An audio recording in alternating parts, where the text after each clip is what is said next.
So, welcome, the two of you. I'm so glad we finally made this happen. Oh, we are excited. I have to tell you, I don't even know the number of text messages and emails I've gotten from Matthew telling me how excited he is for this podcast. I think he actually was more excited for this podcast than our own podcast. Oh my gosh. Well, that's high praise. I am a self-proclaimed Emma Cooksey cookie. I am part of the fan club of the Cookies. I have been following this beautiful woman for over 2 years. She has worked with the company that I work for, Somnomed, and just the way she does a podcast, Anne, is something that really motivated me and with what we're doing with Sleeping Around. She knows I'm a big fan. I always write her stuff on social, so I am honored. So I'm kind of geeking out right now. This is like, oh my gosh, my two favorite women in sleep at once. This is just well, let's see what we can cover. Yes, ma'am. Right? Yes, ma'am. So start out, for people that aren't familiar, start out with, we're going to get into all the stuff you guys do, which is a lot. But let's start out with each of you, like your day jobs and where you're based when you're not jet setting all around. And sure. You go first. Awesome. So I'm Anne-Marie Morse. I am a neurologist with special qualifications in child neurology and sleep medicine specialist. I run a division of child neurology and pediatric sleep medicine with a healthcare system called Geisinger in the Children's Hospital, Janaway Children's Hospital. We're one of the largest healthcare systems in the country. We cover 47 counties in Pennsylvania. In addition to my roles as the division chief, I also am a regular clinician. I see patients. I also am a clinical researcher and I'm a program builder. So I've built a variety of different programs. Two of them are very focused on sleep. One is called Wake Up and Learn, which is a school-based sleep education and screening program. And the other is called Sleep to Be Well, which is an integrated program that allows for us to do asynchronous screening and reflex back to a command center that will help patients navigate the sleep system, irrespective of if they're being seen by us clinically or through our health plan. And so I also am the program director of our child neurology residency. There's a lot of other things. Me and Matthew are just like, and that's just the day job. I know. You know, and I love for her to go first because, number one, she's a lady. And I like to let ladies go first. But then I tell people about me, and it's hilarious. So real simple, I'm Matthew Allard. My day job is being a father of an amazing 19-year-old. But also, I work for an amazing company called Somnomed. So we do oral device therapy. I am currently based out of Oklahoma City. Yes, I have moved, Emma. I did not know that. I know. I pretty much cover North America. I am what we call a medical initiative specialist. So basically, my job is to marry the AASMs with the AADSMs. And for everybody out there who doesn't know what that means, I basically get the physicians and the sleep dentists together to treat. It's super simple the way that you just told it, but it's actually not. We're going to get into that. That's right. And I love what I do, and I love the company that I work for. Also, part of my day job is I get to help people connect. Anne likes to call me a sleep connector, so I'm very honored. I love serving. And so anybody who knows me knows that the book, The Go-Giver, was like this major influence to me. And this season in my life, I love serving. And so I love, one of the gifts I believe that God gave me was getting people in the right room at the right time. And so I'm so blessed to be able to partner with some amazing companies, not only with our podcast, Sleeping Around the Podcast, but also with some which we will get to. That I'm able to just, help each other. So it's really a win-win-win. And so I'm very blessed. So I have a very good life, Emma. So thank you for asking. Awesome. Yeah. So here's where I wanted to start. Like, I spent all my time talking to people with sleep apnea, their families, everyone that's kind of navigating all the treatment options and going to the doctor. I think maybe I get a behind the scenes look at how Dr. Morse is so involved with nonprofits run by patients, and you're doing so much in your own practice to keep everything really patient-centered. And I think you know how unusual that is, but it really is unusual. And I guess my first question for you is just, where did that come from? Like, did you have mentors? Did you learn that in medical school? Yeah, no. And I truly appreciate that praise. And I can say I am very fortunate that I do know a lot of really, really great doctors, advanced practitioners who really walk the same walk that I do. So I'm definitely not the only person doing that, but I do very much appreciate that recognition. I would really say that I would go back to the reason I went into medicine. And I can only hope that if there are other physicians or healthcare providers who are watching this, that they might reflect on the reason they went into healthcare as well, because it's easy for that to get beaten out of you for a lot of other competing priorities and initiatives. And so the reason I went into medicine was because of the fact that my mom, when she was just delivered my brother, and my brother now is 30 something years old. So this was over 30 years ago. And I was only 5 years old. So I don't recall this. It's kind of, you get it from all the stories. My brother was 6 months old and my mom experienced her first significant flare of multiple sclerosis. And she actually ended up wheelchair bound because she had very, very significant sensation loss and weakness on one side of her body. At that time, there wasn't a lot known about multiple sclerosis. And my brother was a surprise and 4 of 4 kids. And so she was met with, we're going to give you steroids. If you get better, great. If not, this is your last kid. You're probably not going to have any other major issues. What my mom heard was, hear no evil, see no evil, speak no evil. And she thankfully improved and didn't require a wheelchair ongoing, but she then did not go to a neurologist for almost 20 years.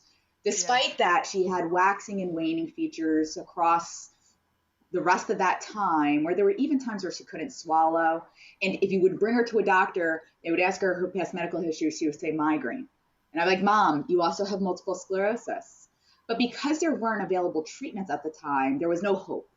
And for me, when I would hear that story and reflect on what is the role of the physician, even in the circumstance where the prognosis may be grave, there are no treatments, even if it's a terminal diagnosis, the role is to be a partner because it's a journey. It's not a transaction.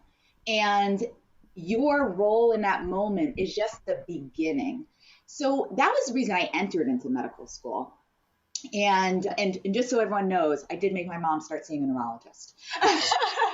And so I entered into medical school, and while in medical school, continue to have great mentors. I'm a DO, so that's an osteopathic physician. And one of the things that's amazing about my medical training, and I went to what was UMDNJ, University of Medicine, Venture, New Jersey. It's now Rowan School of Osteopathic Medicine.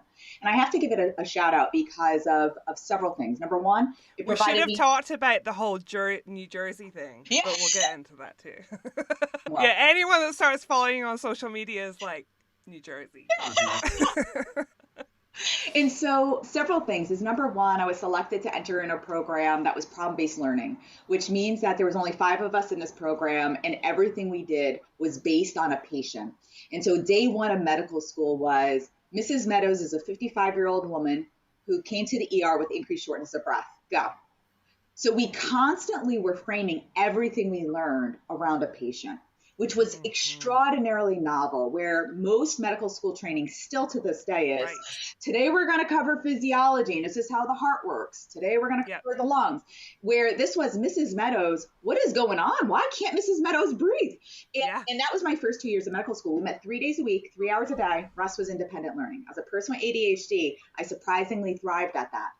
Now, after that, the second part is, one of the big distinctions with osteopathic medicine is that you will get your hand slapped if you ever say the epileptic patient, the narcoleptic patient. Yes. It is Mrs. Meadows had asthma exacerbation. Mrs. Meadows is a 55-year-old woman who has children, who has a job, who has a life, who loves to knit. Like, that was the... And I think sometimes people think that that's a really persnickety thing to talk about, but I had never heard calling people with sleep apnea apnics until I started going to medical conferences.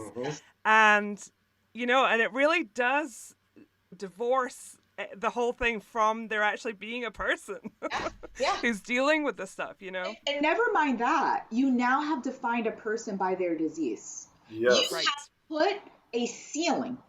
It might be the last one. I can see through it. I may not be able to get through it. And that is something that is really very important because it also puts them into a box that there are not other things that influence the outcomes. Right. So that was my medical school experience. So you could see I probably was a little bit more challenging of a resident to work with because my mindset is a little bit different. And in the reality, it was actually my residency. I had incredible mentors who really encouraged me to continue. But I have to tell you, it was actually bad outcomes that made me really double down on it. And as an intern, Yes. there was a baby who was born full term and had come to the NICU just because it had low blood sugars. And overnight, they had to put in a central line. And a central line means instead of getting fluids through an IV, they have to kind of put it more deep into your veins. And so for babies, they do that through the umbilical cord area. And so they had put the line in. And when that x-ray had come back to make sure it was in the right place, we were all reviewing it in that morning. I had just come in. And my response was, oh, I think it's too high. It needs to be pulled back. And I was told, no, it's fine, it's fine, it's fine. And I was like, no, I think it's too high, but I'm the intern, right? I'm the youngest one on the team. I've been a doctor all of 3 months, right? Right. What the hell do I know? And so it's fine. I'm like, but isn't it in the right atrium? I really think it's too high. And it's like, and now it's like, Anne-Marie, it's fine. The next day I came back, that baby was dead. And I still have a hard time telling that story without crying. But for me, But it taught you to trust your instinct. it taught me to trust my instincts. Yeah. And it taught me to always honor the science, lead with evidence. Yeah. Lead with evidence. And in residency, I had one attending who would always quote Carl Sagan and say, the absence of evidence is not the evidence of absence either. And so that also forced me to make sure I listen and trust my patients because they are experts in themselves. And so over time, what had happened is because of challenges, which many people would have maybe got crippled by, it helped embolden me. And it drove me to have relationships with patients and families that, irrespective of their outcomes, really reinforced how important the very first step of what I do is the relationship that I have and I build and I truly honor. And I have to tell you, because of that perspective, I have never worked a day in my life. Even on the weeks where I was up all night and I might have worked 100 hours, I always felt as though that it was something that was so rewarding. It never felt like a day of work and has led me to meet incredible people and fall into a career where I do get the honor of being able to partner with major advocacy organizations and beyond to be able to look at how do we transform care and make change. I was just going to say, so I'm not on a podcast being an N of one of why are you the outlier? Right. Yeah. So Matthew, I actually didn't know about your background before Somnomed until I totally went on LinkedIn and did some great research. So you came at it from more the CPAP medical side before you went to Somnomed. Yes, ma'am. My journey in sleep started in 1999. I had just gotten married to an amazing person who was 5'6" and 115 pounds and was diagnosed with freaking everything. Our relationship, I was a youth minister, and so we didn't have a lot of insurance and stuff, but found out from a very good friend in Lafayette, Louisiana, that she needed a sleep study. And I was like, what is a sleep study? And they hooked her all up and did this. And so my journey actually started back then. And what happened with Kelly is that her airway was extremely small, recessed chin. You fast forward to 2007, she's having myofascial reconstruction from Stanford and a chin implant. My daughter, who I just talked about earlier, 19, has the same bone structure and everything. So my daughter has been on it for hers, shout out ResMed, since she was 14 years old. So I'm a big proponent of CPAP. So did that with your wife happen before you started working in sleep? Absolutely. Yes. I have had friends with Respironics that worked before it was Philips, way back when. Again. And so what was I'm really interested in, what your wife's reaction to that was at the time. Was it this crazy out of nowhere thing that no one had heard of a sleep study? Unbelievable. We were at the point where she was part of a group on social media that dealt with trachs, and it was a group of women that all got together. That's where they were almost at. And so, yes, back then, to be put on a CPAP, it was just a straight blower. Yes, they might have had some medicine in there to kind of relax her at first to get used to it for a couple of days. But she literally said it's like she went out one door one way and came in. Within 24 hours of being on a CPAP therapy, night and day. Now, Kelly doesn't mind me talking about this. I've talked about it on our That was podcast. going to be my next thing. Now her hair was falling out. She Yeah. had lost a lot Yeah. of weight. She had tachycardia. I mean, she had even been sent to the Mayo Clinic to get testing. And it was all from a PSG, for those watching, that's in lab sleep test. Yeah. And it was a miracle. So I have always been invested into the sleep side. On the breathing side, my mother was diagnosed with COPD, and my mother ended up passing from COPD. My passion has been about breathing. My career paths brought me to Philips later on in life because then I became a single dad and needed a job to be home every night. So she has been the catalyst in my motivation Yeah. for this. But as far as the breathing and sleeping, I have been involved, like I said, since Wow. 1999 and have So been blessed to touch so many amazing people in sleep. here's what Leaders I'm of- really interested in, and this Yeah. is kind of for both of you, but like before you made this transition to go work for Somnomed, Mhm. what was your take on oral appliance therapy? Had you heard of that? Did you Yeah, have so anything to do with that? absolutely. So I worked for Philips, and so ResMed had come out with this thing called the Norval. It Yeah. was an oral device, and then it just kind of went away. When I Yeah. was being Except in recruited, Europe, yep, and when I where was being everybody was. recruited by Yeah. Somnomed, they came to me. I was at the time director of managed care for Shield Healthcare. I'm a managed care geek as well. When they came to me, I went, oral devices, I don't know. But what I did was I listened to Lewis Myers on his pitch to me to come work for his company. But then I went around the country and reached out to people in sleep that I trusted and the Colleen Lances of the world. I mean, I could give shout outs Yeah. to many people and said, listen, they're approaching me because they have this idea that they want to get an oral device, but they want me to go in and talk to these doctors about it. And pretty much the consensus was, oh, you could do that, man. You could do that. And so I really delved in, really almost just 4 years, Emma, Yeah. about oral devices. So I hope I never come across as someone who is the expert in oral device therapy. But so that was my introduction to it. Seeing it from the doctor side, Mm-hmm. because clearly you know all about this now, Anne, right? But where did you come from before you guys? I don't know the story of how you guys met each other or like decided to suddenly podcast. Oh, I love Like, it. were you one of the doctors who was already? No. So you weren't No, already prescribing oral it's appliances. so funny. So in this past year so far, I've already spoken at 2 sleep dentistry conferences, which is a new Yeah. thing. So shout out to Jason Tierney with Transform Dental Sleep and Yeah. also Gary Glassman put on an incredible sleep convergence in Melbourne. And I was really excited because not only did I go as a sleep physician, but I also convinced Naresh Punjabi to come as well. Oh, great. Anyone Yeah. knows Naresh, he is the man Yep. when it comes to sleep apnea. I mean, he is just so brilliant and so passionate.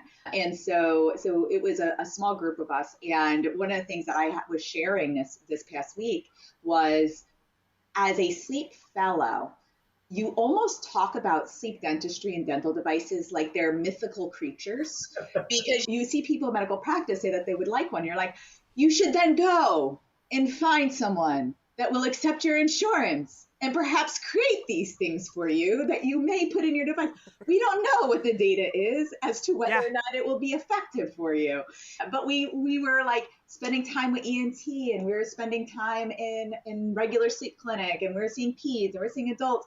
And you saw patients where every once in a while where they actually got them. They not only had those dental devices where you would actually for teeth, but people who also who were edentulous with no teeth had the one where it would like suck on the tongue out and it would like. Oh, yeah. And so you would see it, and you would see that people had positive improvement with it, but more often than not, you saw that it was binary, CPAP, no CPAP. Right. And there was no in between. And so it was. Or combinations of things. Oh, yeah, you're definitely not. And yet you would attend all these lectures saying, this is multi-level disorder. We recognize the AHI is a poor indicator. There's all these different endotypes or basically different reasons as to why. Yeah. So there should be more options. Yeah. It wasn't until I actually started working with Matthew that my eyes became more open to it. And that I actually purposefully started looking more into the literature, trying to have a better Yes. understanding of it, and realizing that one of the reasons as to why I was so ignorant to it was because you almost never are exposed to it in any of the continuing medical education Yep. options. And so it was purely a blind spot. Yep.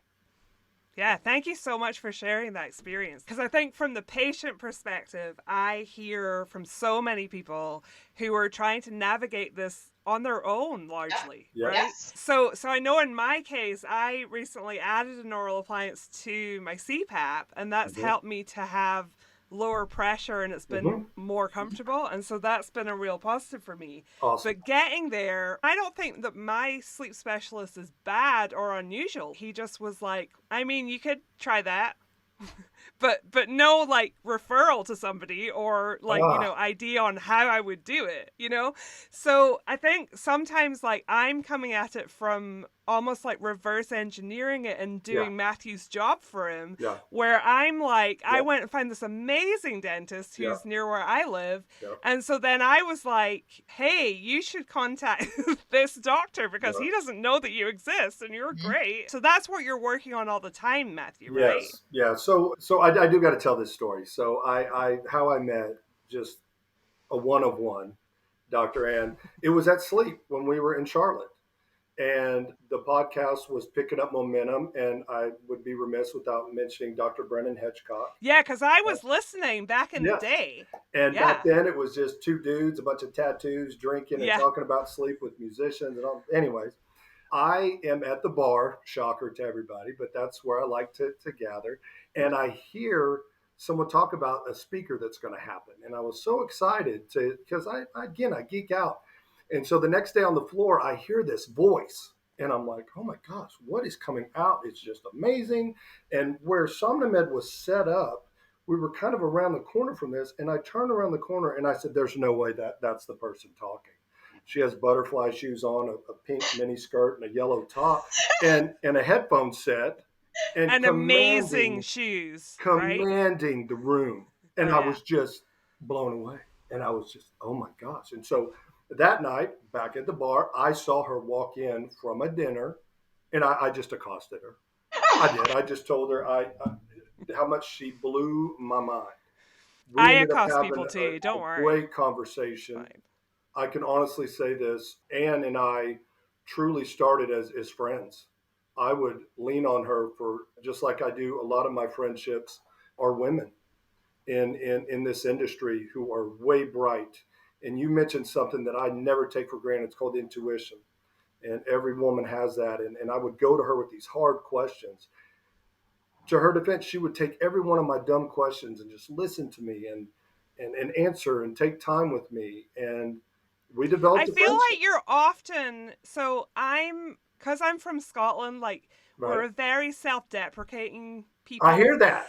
So whenever people are giving me like compliments, I'm a bit like, oh gosh, don't really know what to do with that. Right. But I do think that you're a little bit too down on yourself. No, because you're not dumb. Believe me, I've been called that I have an ego. I promise you that. In this situation, meeting Ann was just amazing. And so the conversation ended up turning. She had an unbelievable opportunity in New York City to do a podcast. She came to me and asked for my advice on certain things. We met in Dallas, and I said, I got an idea. What if our two worlds collided? See how our chemistry is together on camera, because we would have these awesome conversations and stuff. And so that's really how our friendship began. Yeah. Emma, thank you so much for those kind words. And you're right. I probably am very self-deprecating myself. Yeah. Especially when it comes to this topic, know so much. So tell everybody about, so if anybody's listening to this podcast, they're going to love your podcast. Thank you. So tell us a bit about the podcast, like Matthew, why you started it to begin with, and then, and maybe why you wanted to embark on this crazy thing. So I will start, and then I will hand it off to Ann, kind of like we do in the podcast. This is how it really started. Dr. Brandon Hedgecock and I, he was one of my customers for oral device therapy. Brandon Hedgecock at Sleep Better Austin is one of the biggest in Texas. Yeah. And I was really wanting him to use my product, Somnomed. And we would meet and have these discussions. And after a while, we really realized that we liked a lot of the same things, like music and other. And one night, again, you'll see a theme here. We might have been drinking. And so he said, one of my favorite musicians all time, you'll never know him. His name's Mark Broussard. He played in this old church in Austin. And so I excused myself to the restroom. Mark used to be my music minister when I was a youth minister. What? And I FaceTimed Mark in the bathroom and I said, can you do me a big favor and FaceTime me in like 2 minutes? He said, sure, bro. And so I go back to the table, he FaceTimes, and I show Brandon, this is how Brandon is. We're starting a podcast. You know everybody. It's like he would say that, Yeah. you know this person, this person, this person. And the next morning we woke up and I thought maybe it was just a good night, Brandon talking trash. He had started an LLC. He had put money into an account, asked me to find a producer and start booking guests. That's how it started. And it literally And that was how long ago? A little over 2.5 years ago. Okay. Right now, on. the podcast has grown to something completely different. And partnerships and sponsorships are different now. Now the podcast, with Ann involved, is at a different level. And Brandon is still very much part of the podcast. But Ann and I are now the official co-host of Sleeping Around the podcast. Ann came in and put her Ann on it. She went, because I asked her, I said, come be on the podcast with me. She's like, okay, if I do, this is what needs to happen. And of course I was like, yes, absolutely. Whatever you want. And so now where we are in this rendition, which I think is better, of the podcast, is something completely different. And I'll turn it over to you now, and you can kind of tell them what we do now.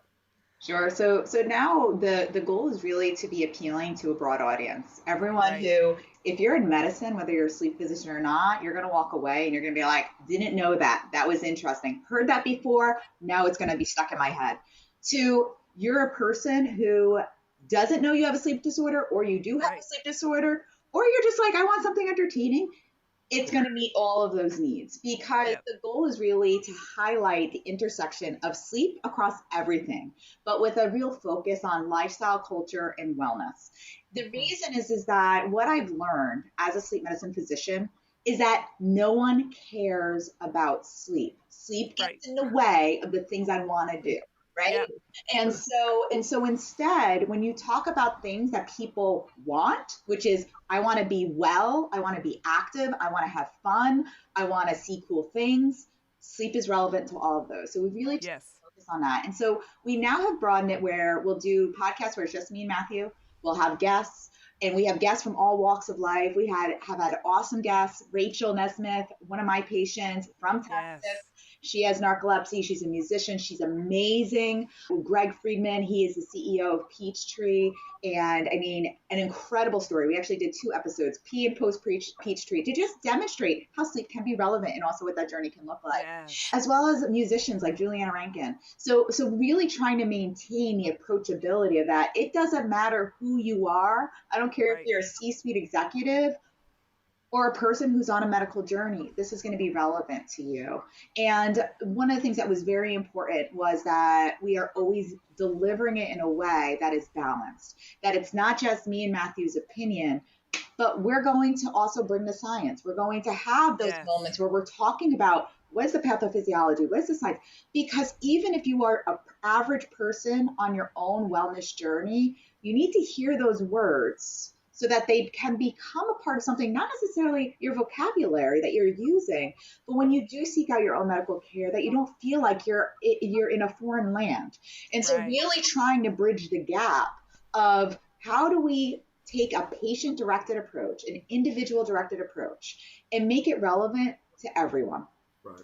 So I don't know if you guys would relate to this, but things have kind of evolved since I started my podcast. But I know that now the 2 big things that I'm always focused on are, how do you reach the 80% of people that don't have a diagnosis, right, with obstructive sleep apnea? Right. And also, how do you give people access to all of the treatment options? Because I think that's still a huge problem. And I think the 2 feed into each other, because you end up with people who say, and I don't know if you've seen this in practice, Anne, but people who say, I'm not even going to test for any sort of Right. sleep problem Right. because I don't want a CPAP, that just doesn't seem like something I want to do. Yeah. So to me, it almost feels like the more we can normalize talking about sleep altogether, Right. the more that, and improve like pathways for people getting testing. So I know what I did want to ask you about. I could literally talk to you both all day. So a couple of people, I know that we've both interviewed Keith Matheny. My man. And one of the things that's super interesting to me about like how he offers oral appliance therapy physically inside the same building that people are going to see an ENT. And there's also, I actually haven't interviewed him, but Dennis Huang has a similar approach in Kaiser Permanente where he's offering oral appliance therapy early to people and they can get it right there. Right. So how much do you see that being like a way to kind of move forward in terms of making things easier for patients?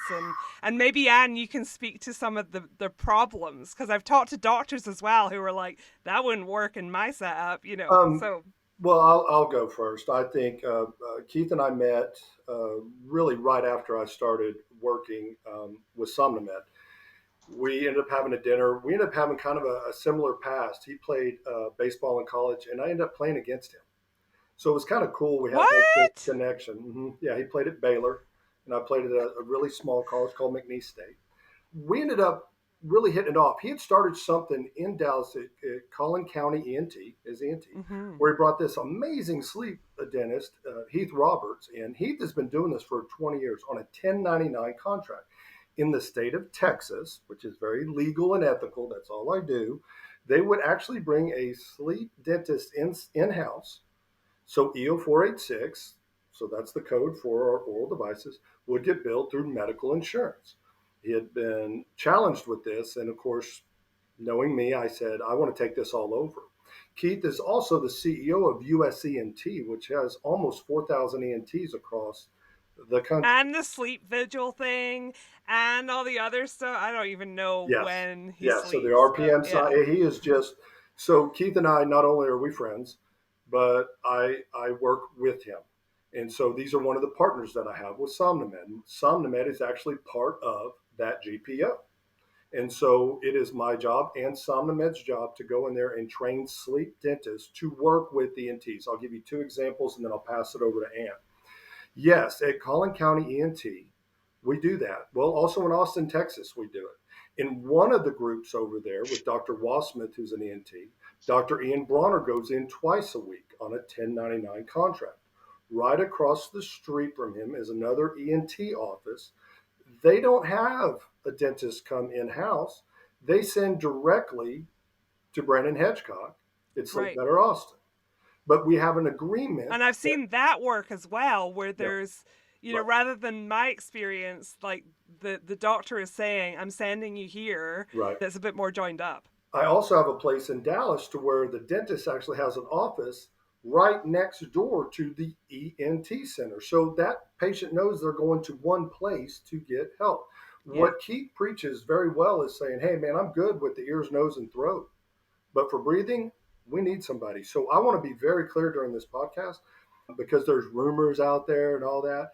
Somnomed and Matthew Allard, I only advocate to work with ENTs if they use a sleep dentist, because I believe that what sleep dentistry does is so specific and they are trained and they're credentialed, and you have to have that to work with inside the mouth. And so, yes, I have dentists all over the country that works with USENT that get referred in or they come in to do oral device therapy. Cool. And that's cool. But what I want to know from you, Anne, is, because I've talked to a lot of doctors over the years, and it's sometimes not quite as simple as that, right? There's insurance companies and there's larger healthcare providers where that might not be part of the setup. So what's your experience? So I'd first say that the ideal experience, and this even reflects back on the conversation we were having before this, of how do we improve awareness and how do you touch the people who have sleep apnea and don't realize that they do. And talking about sleep health is remembering that even if you have sleep apnea, the likelihood is that you probably also have 2 to 3 other sleep disorders. paroxysm, periodic limb movement, insomnia, circadian Yes. disorder, restless leg, you name it, right? And so, first and foremost, it's important to recognize that a lot of sleep practices have devolved into a respirology practice, which is a check mark. I've done my sleep study in lab or home, and here's your CPAP or APAP, right? I couldn't agree with you more. And, Yeah. and so the challenge is first and foremost acknowledging that model is wrong, irrespective of the Yep. inclusion of sleep dentistry. Because sleep has over 70 different sleep disorders. So, first and Yes. foremost, taking a step back and going, why is the person here and what is the sleep health in totality? The second is instead of saying, how do I do this point solution? How do I say a sleep doctor and a sleep dentist? How do I actually create comprehensive models of care that are holistic so that I can have the sleep psychologist and I can have the ENT and I can have the pulmonologist and a neurologist and a dentist, et cetera. And so I think in the ideal world, it is kind of creating a command center that is helping the patient to be able to navigate all of that. In regards to the current obstacles that exist, there are several, and some of them start even before you're talking about clinical practice. First and foremost, the education.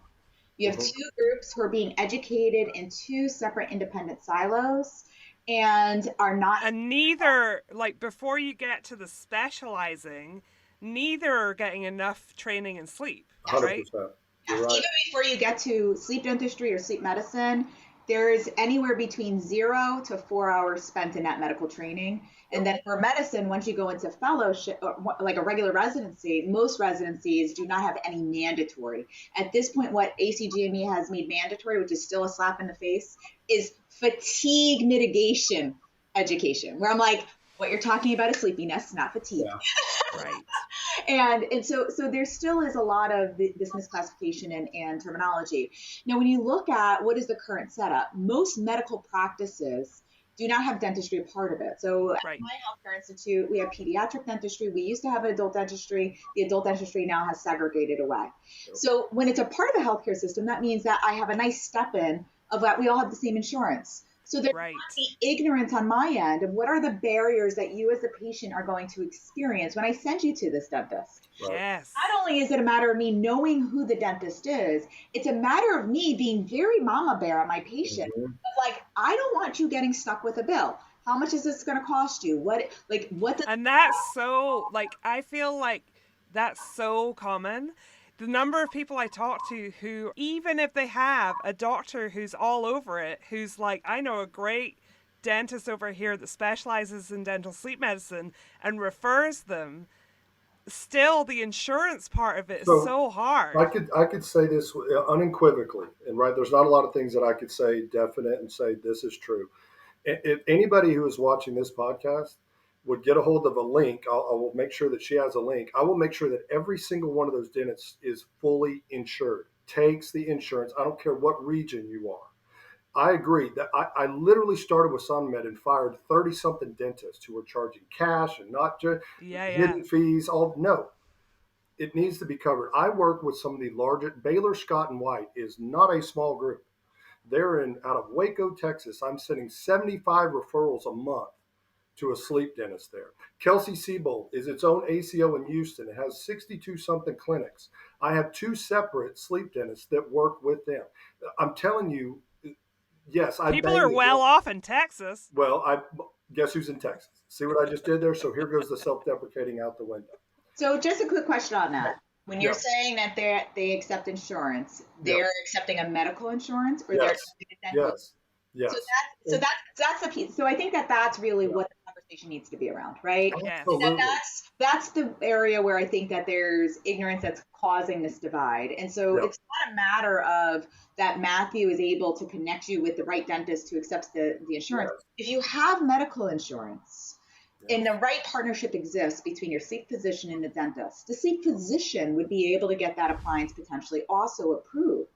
And as long as that the dentist is able to utilize whatever other pieces for that. Now, this is again a breakdown of just healthcare in general, is that for some reason we stop at the mouth And we say that that's this optional thing, even though we know that there's so many contributing factors from there.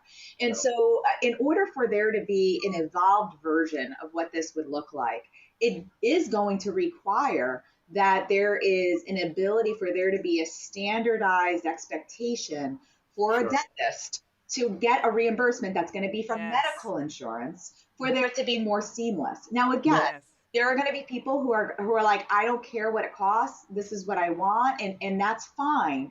I'm not saying that has to be done. But when you're talking about the obstacles when you're talking about bringing it to the masses, exactly. The obstacles that exist are going to be me knowing who does it, who's reliable. You're not just any dentist who decided today that you're going to do it, right? Yeah. That there's an accountability structure and communication between the treating professionals, and for the patient to have very clear expectations, and for the roles to be well defined of like, if this is not working, who is the troubleshooter, right? It can't be this, and it can't be that. Jan get fired up because here's something else that I love about her. So as soon as we get rocking and rolling, managed care comes up and changes the rules on us as we're going. So for a period of time, you would get a certain reimbursement. I won't say anybody specific, Blue Cross Blue Shield. But just as of February 1st, they changed their reimbursement for oral device therapy. And every single one of the large six do this. So it takes somebody or somebody's eyes on this to try and navigate to watch that. So that's constantly changing as well, Emma. So I don't want you thinking that I have this one-time singular, I'm the bet. No, but it takes effort. It takes, like Ann said, a team. But managed care. But at least we're working on it. Oh, absolutely. Go team. A lot of people on your podcast will have no idea that Medicare covers EO486. Like, what? I don't know. My podcast listeners are pretty well educated at this point. I think they might know that. But so you asked a question earlier. I talked to some physicians just last week that didn't even know what an oral device was. Oh yeah. So there is so much going out there, and the first reaction is it costs too much money. I could go buy a Zipa, a boil and buy. So there is so much out there that people don't know that's what excites me. Yeah. And doing podcasts and going, because people will, got a job to do. They will write and they'll go, I had no idea about this certain fact that Ann said. I guarantee it. Okay, so I keep a list all the time of all the different people that I follow, and I write little random questions. So my list for Dr. Morse is so long. But one of the things, I don't do TikTok. It's okay. I don't either. Emma, yes. Instagram. But I do Instagram, so which is fine. But I feel like there was a TikTok. I might have seen it on Instagram, but I believe it started as a TikTok where you were talking about patient. I mean, I want to talk about generally this whole insurance company taking away people's CPAPs as an issue at all. But then there was specifically, I think it was Trey who lives with narcolepsy and sleep apnea. And I have a lot of friends with narcolepsy at this point, and the idea of somebody who's already dealing with the symptoms of narcolepsy then being told they have a specific amount of time to get used to having something on their face. Yeah. And if you can't, we're just going to take away your therapy is just so maddening to me, but I wanted to get your take on that. Yeah, so you're correct. It was Trey, and Trey is, I think, near and dear to a lot of us because he is just who's doing amazing artistry with awareness and with hats and shirts and everything else. And he's out there definitely spreading a lot of really good information as well. And Emma, if you can make sure his links are up, please do. I sure will. Yeah. And so he had put up a video about how he was getting his CPAP taken away because he didn't meet the criteria that are based by insurances to say that you're quote unquote adherent with the therapy. And 4 hours a day. And we hate the word adherent. Yeah, 4 hours a day for 5 days out of the 7-day week. So think about that for a minute. 4 hours a day for 5 days out of 7 makes you compliant. You have to do that for 90 days. Yeah. That's it. And so with that stated, had to bring it back to the DME, and then the DME had said something along the lines of, well, maybe better luck next time type of thing. And it infuriated me for several reasons. First and foremost, how dare any insurance mandate the recommended therapeutic intervention because a patient is either struggling with it or purposely having periods where they're not utilizing it.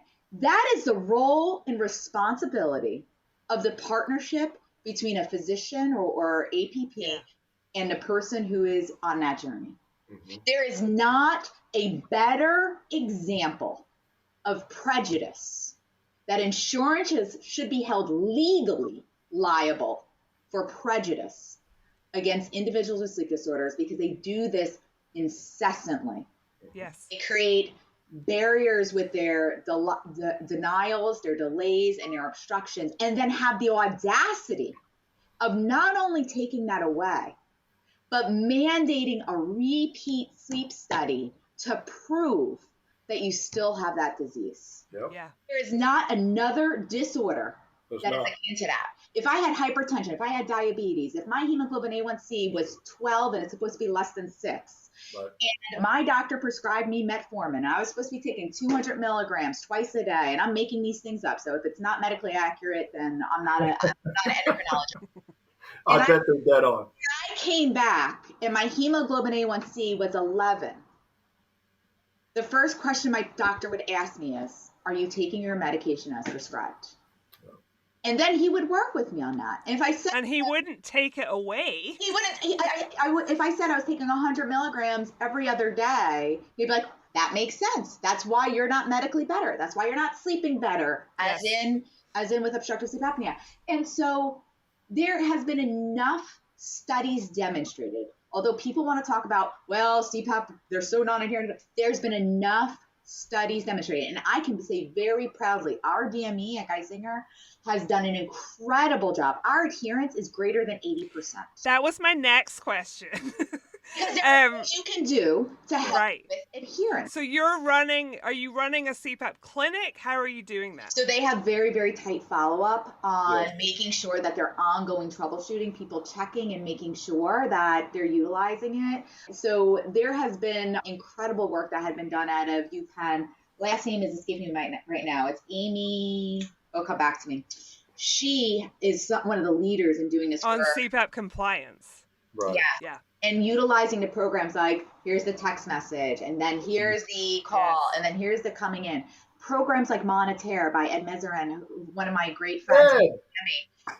I mean, it's helping to improve the life. Matthew knows everyone.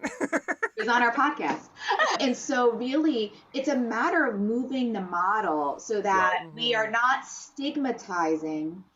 You're a bad patient. You did a bad job. I've heard patient stories from across the spectrum, right? People who have had experiences like that where there's a clinic and they're following up and they really feel supported in that journey as they're trying to get used to CPAP. And I was kind of at the other end of the spectrum where they gave me like a plastic bag with a CPAP in it. Good luck. And a mask that didn't fit my face and just went, good luck with that. Yeah. And I think one of the things about that you just touched on with them getting in touch with patients is the patient feeling as though, oh, am I the only one struggling with this? Whereas if you reach out and you say, are you having problems? Like, what can we do to address that? It makes everything much more normalized. Like that some people do struggle with this, and how do we troubleshoot? Well, okay, so it's education like I'm big on being proactive. So Emma, your platform is excellent for that. One of the things, Ann and I share a lot of passions. One of them is this managed care issue.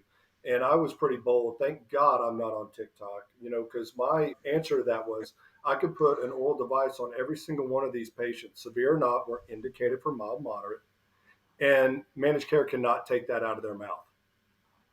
So I know for a fact that at least during the pandemic, right, and even the recall, when Philips had a recall, my life got crazy. I can honestly say any oral device company, we could put an oral device in those patients' mouth and someone cannot physically come and take it out of their mouth. Yeah. You're not letting insurances live up to what our expectations are. So when I step up like Ann does, right, when I step up like Ann does, people go, huh, well, is he correct on? Yeah, I am correct so far on that. They can take someone's CPAP, but they cannot take an oral device out of their mouth, period. And I've had patients who have paid for their CPAP out of pocket because of that. They're like, I know I'm There's going a to struggle. ton of people. I know I'm going to struggle, and so therefore I'm going to do that. There's a black market, which everybody knows about. Emma, we could do a whole podcast on that, on CPAPs. And I'm all for it. Yeah. Because Well, also there are people like Trey out there who have to have one. Yeah. But there's also organizations like the American Sleep Apnea Association, right? Yes. And they will make sure that they're getting that to you. Yeah. Then there's also and organizations. You can, for anyone listening who's not familiar, they have a wonderful program where if you have equipment that you don't need, I feel like so many people with really excellent insurance coverage end up bombarded with CPAP supplies and they don't necessarily use everything. And so there is a program at the American Sleep Apnea Association where you can send that stuff and they'll get it to people that need it. For someone who's been on a CPAP as long as like my dad had been, right? There is closets full of tubing, of filters, of masks, of all that. Yeah. And there are people out there. So you're absolutely right. So I definitely want you guys to tell everybody where can they find your podcast, like all the other stuff that you're doing. Where's the best place to connect on social media? Tell us all that. And go ahead. Sure. So for me personally, I'm Damn Good Sleep. That's right. I put the damn in Good Sleep. Stands for Dr. DAMM. Yeah, stands for Dr. Anne Marie Morse. There you go. DAMM. And so you can check me out on damngoodsleep.com. Also, all of my social media handles are Damn Good Sleep. So Twitter, Instagram, X, Threads, TikTok, you can find me. And she does them all. Yeah, I do them all. Yeah, why not? It's amazing. Just spreading a lot of stuff. The other piece, though, that I also want to make sure that I purposefully call out, because I'm sure you're sharing this as well, is also I do work across a lot of advocacy organizations. Yes. One that I think is highly relevant to these efforts is Project Sleep. And so if you are struggling with sleep issues, please check out their hotline. Their hotline is going to be able to give you some information, some directionality. If I've learned nothing else from Julie Flygar, the CEO and founder of Project Sleep, it is all about social support and social support even before you're diagnosed, because other people are going to help you. And so some of the obstacles that you were saying, Emma, is all about anticipatory guidance. And if your physician or your APP is failing you and giving you the right anticipatory guidance, lean on your community, because that's really what we're trying to build here as a community. Yeah. Matthew, can you tell us all about where you can find Sleeping Around the Podcast? I can, absolutely. So Sleeping Around the Podcast, it's got a pretty cool name, but also on YouTube. You can like and subscribe. You can see us there. We're on Facebook. We're on Instagram. We're actually on X, I hear, and we're on TikTok. I just don't run those. Dan does. So Sleeping Around the Podcast. One of the things you have a Dan. And we also have Spotify and Apple iTunes. So there you go. Anywhere that you could get podcasts. But one of the things that I want to talk about is that I'm really excited about this latest news that just got announced because of my beloved partner here, is that we also partnered with Neurology Live. I mean, who would have thought when I was in Brandon's duplex, painted wall, interviewing Mark Broussard for our very first episode, that I would be part of something so amazing. And so this partnership has just recently taken off. So it has the Damn Good Sleep portion of it, but also the SAP, Sleeping Around the Podcast portion. So again, we're teaming up with Neurology Live. The future is very bright for us. We will be at Sleep. I don't know when this is going to air, but Ann and I will be hosting. It's going to be before that. Yeah. And we're actually going to have Miss Emma on our podcast. And so we are traveling. And so people always ask me, can I come to Austin and be on the podcast? Well, you can if we're in Austin. For example, we're getting ready to fly up to Portland. So we are truly sleeping around. Yeah, and so one of the things that we do is we also give like a rating scale of the hotels that we stay in. I travel. I thought you were going to say for your guests. And I was going to be like, oh my God. No, but we do, because I travel all the time and so does Ann. And so people started saying, oh my gosh, you guys stay in these cool hotels. How about some tricks of the trade or whatever? And so we're kind of branching off into those directions as well. It's awesome. We have amazing guests. More of a like lifestyle brand kind of thing. Yeah. And we have some amazing guests coming up in 2024. Some that are going to blow your mind. They're Yeah. going to blow your mind. Cool. 2 other new things that will be on the horizon or just launching as well. So, first and only sleep medical education ecosystem in the world, Sleep Wake Advisor Institute, that has launched in February and will be growing. Explain more about that. So you're having people talk about case studies? So it's going to be everything. So Sleep Wake Advisor Institute is intentionally developed to not only talk about sleep, but sleep and its intersection across all of medicine. So it has a natural cross section with cardiology advisor, neurology advisor, rare disease advisor. And so we have some of these where it will be talking curbside, where physicians or patients can send in a case of like, hey, this is what's going on. I don't know what to do next. Help me. One of the key opinion leaders who are expert in that area would give some feedback. We're going to have Anne's Reading Corner, where I'll be doing some selections of different published papers and giving you the things that matter. Why was this study done? What did we find? How does this impact clinical practice today? Right? Those are things that people need to understand, and it's going to be nice video information. Neurology Live, we already have some content out there, and that's in neurology and sleeping around intersection. And then finally, we're also going to be partnering with DocWire News, and that's going to be super fun because our hope with that is that we'll be looking at putting on a live conference potentially as early as next year. And that really is going to be a goal of being able to bring together all the right stakeholders for a really fun and informative conversation. Yeah. Absolutely. Wow. And you're going to carry on seeing your own patients as well as all that? Yeah. Oh my gosh. Yeah. Well, listen, to both of you, thank you so much for joining me. I really appreciate it. Emma, it's such a dream. I knocked it off my bucket list, Ann. I'm on Emma's podcast. This is awesome. Right? This is a lot of fun.